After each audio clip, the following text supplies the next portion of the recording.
welcome to Awaken the Yoni Goddess Within Masterclass with me, Misty Cassidy, aka Natural Skincare Chick. So let's talk about our agenda for this amazing masterclass. The first part, we're going to talk about what is a Yoni Goddess. We'll talk about Yoni Explained. We'll talk about Goddess Explained. We'll talk about the Divine Feminine. We'll go through the chakras. We'll talk about the womb rebirth. And then I've put together 5 Yoni Goddess lessons that I know you're going to enjoy. Lesson number 1, commit to you. Lesson 2, align with life. Lesson 3, purify your vessel. Lesson 4, grounding your being and freeing yourself from your past.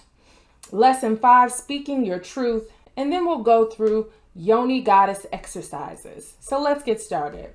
So why this masterclass? I have been teaching how to open a Yoni Steam Spa for many years now.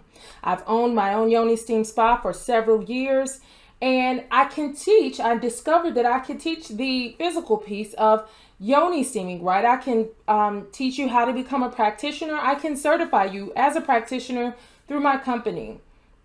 But there's an energetic piece to Yoni steaming, and that is why I developed this masterclass, so that I could teach the energetic piece of Yoni steaming. So a brief introduction about me. My name is Misty, aka Natural Skincare Chick. I am the owner of the Natural Skincare Institute. I'm an author, entrepreneur, keynote speaker, and health and wellness coach. So over the past 15 years, I have become an authority in natural skincare and herbalism. My specialty is that I'm a master natural skincare practitioner and herbalist, and I've successfully run a 6-figure health and wellness business for the last 9 years. So in 2013, I created and became co-owner of Misty Natural Skincare Products. This is a line of skincare products using mostly raw and organic ingredients. Our tagline is authenticity created naturally, and the name of my company is my name spelled in a different way. So I'm an 18-year accountant and tax consultant. And in 2015, I founded Purpose Driven Black Women, a community outreach organization. In 2016, I opened The Candle Doctor, which is a retail candle and natural skincare business with my very first Yoni Steam Spa. In 2016, I wrote my first book, Make It and Sell It. And you can find Make It and Sell It on Amazon today. But I have a confession to make, guys. I was struggling too. Here's me. I was not always the woman that you see today. For all intents and purposes, I grew up in the hood on the west side of Chicago. And for all intents and purposes, I felt like my mother she just didn't care for me. She did not like me very much. She was very uninterested in me and thought I was a piece of crap. And so life was really, really hard, especially with a mom who really doesn't care for you, right? And guys, it's my intention to be extremely transparent today so that you understand I was not always the woman that you see today. So with a mom who was completely uninterested in me and a dad who was on crack, strung out, I think I found my very first crack pipe at the age of 15 years old in the house. Again, being extremely transparent so that you understand that this was a journey to get where I am today. Again, a mom who wasn't interested in me and a dad who was strung out on crack. This was how I got started, right? So I had my first pregnancy at 16 years old. Why? Because nobody was interested in Misty. And so I raised my child by myself. This is she and I. And in 2008, I left Chicago. And in my mind, I was leaving behind all of my problems, right? How many of you know that you take you wherever you go? That's right. You take you wherever you go. So I thought, I'm going to go to North Carolina. I'm going to forget all of these traits and mind patterns and thought processes that I have from this big city that has just hurt me dearly. And I'm going to go somewhere else and be somebody else. I couldn't.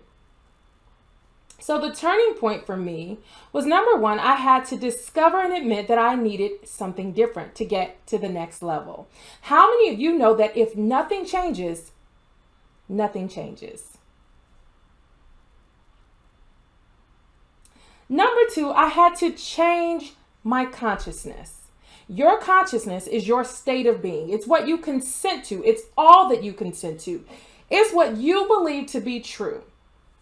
Again, if you look at my picture here, the same old thinking ends up in the same old results, right? So I am an avid reader, and so I suggest, if you're interested in learning about consciousness, I suggest The Power of Awareness by Neville Goddard, one of my favorite authors. I had to unlearn the thought processes that no longer served me. So why did Big Mama cut the butt off of the ham? Well, woman's making a ham for the big family dinner. She goes to cut the butt off the ham and throw it away. And she looks at the piece of ham and she's like, this is a perfectly good piece of ham.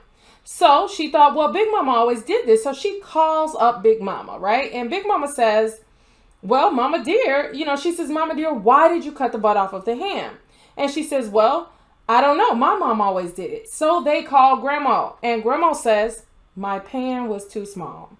So this is one of those situations where you have to unlearn the thought processes that no longer serve you.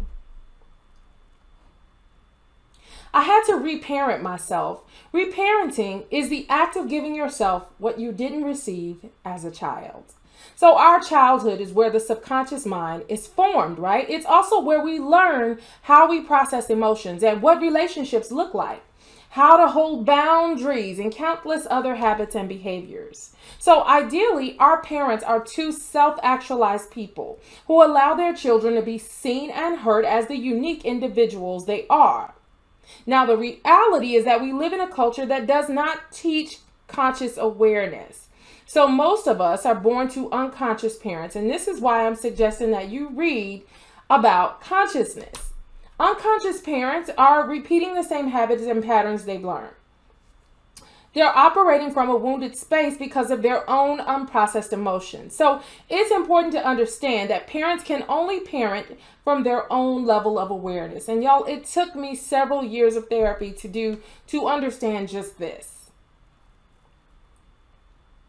Number 6, I had to stay in a state of gratitude 24/7. So gratitude is a state of being that draws more reasons to be grateful, creating a perpetual cycle of reasons to be grateful.